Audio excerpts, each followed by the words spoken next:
Hi, Dr. Henry. Is there a certain either percentage or number of doses that will be redirected to second doses? Like if we're sort of averaging 60,000 doses a day, will that supply overall, will that dosage increase, or will it be sort of a percentage siphoned off for second dosage? Not really either of those. So what we have done is planned, and this is why it's taken some time for us to get there.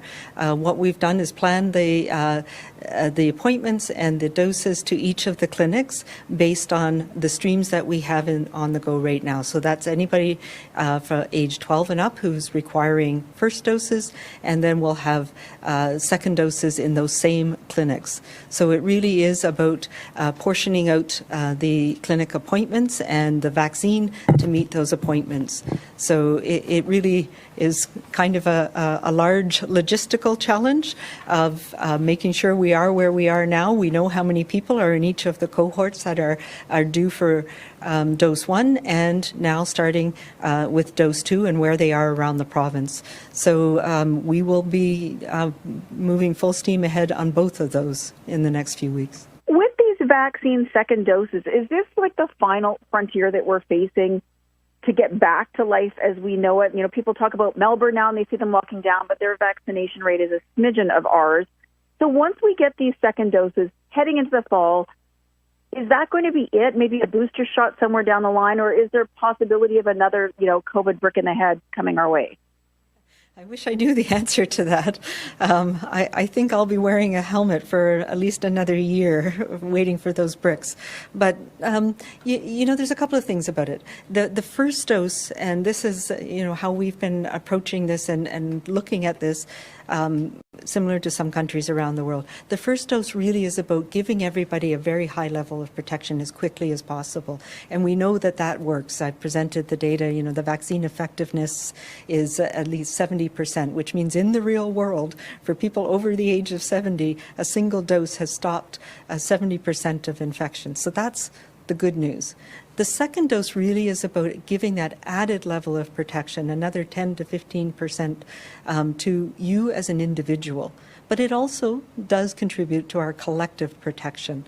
But it is much more about the individual protection, and that's why we've gone back again to ensuring that people who are most at risk are getting their second dose first. But we do know that there are pockets where even the first dose is low, and it is going to be important for us to keep on pushing the importance for an individual, for your own protection, to allow you to get back to doing things, but also for the community to have their first dose. And there's some parts of the province, and you can look on our interactive website to see where those are, where we really do need to continue to step up. And places like Melbourne are examples. There's a couple of other countries that have very high first rate immunization and even second dose immunization, like Malta, for example, where they continue to have clusters and outbreaks that lead to people being hospitalized, to deaths even. So we need to pay attention to that. Getting the second dose does protect me better, but it protects all of us better. And we're moving that up for a couple of reasons. One, because we want to get all of the protection as high as we can when there's still a lot of transmission happening in countries around the world, and we can have introduction of newer strains. So that's important.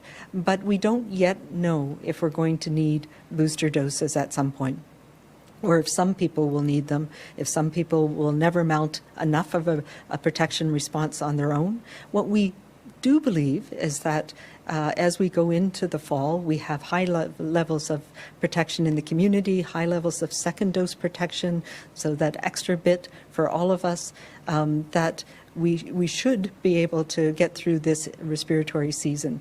We may need at some point to have a booster dose. We don't know yet.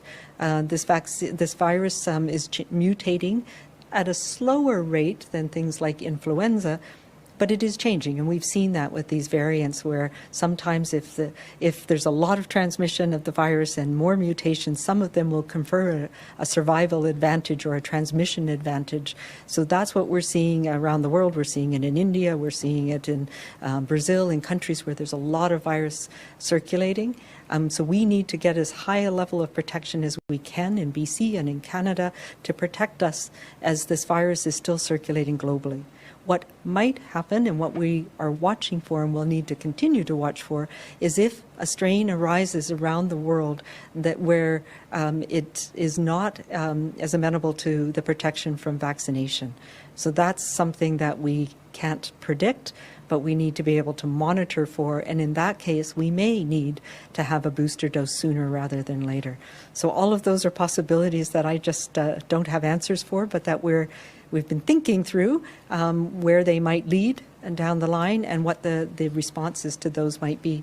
That's why it's still so important to ensure that we have other vaccines that are in development, even if it may be some time before they're approved for use. And I'm thinking of Medicago and Novavax. It's also why we need to really continue to push on having domestic vaccine capacity in Canada to be able to develop booster doses if we need them. For second doses, beyond the priority groups of clinically vulnerable and then starting with 70 plus, what about those who were bumped up earlier for dose one because they lived in a hot spot? Does that mean they'll be bumped up again accordingly? And will second dose clinics be set up in hotspot communities? The short answer is yes. So it's all going to be phased in the same way it was done for dose one. So it's based on when you received your dose. And so for some communities, we think of Prince Rupert, for example, where we went in and did the entire community approach. That will happen for second doses, and that will be coming up very soon.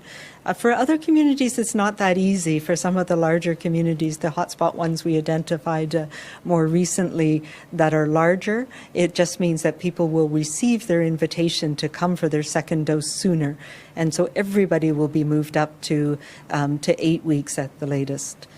So if you just received it early in May, then you should expect to receive your second dose invite in early July.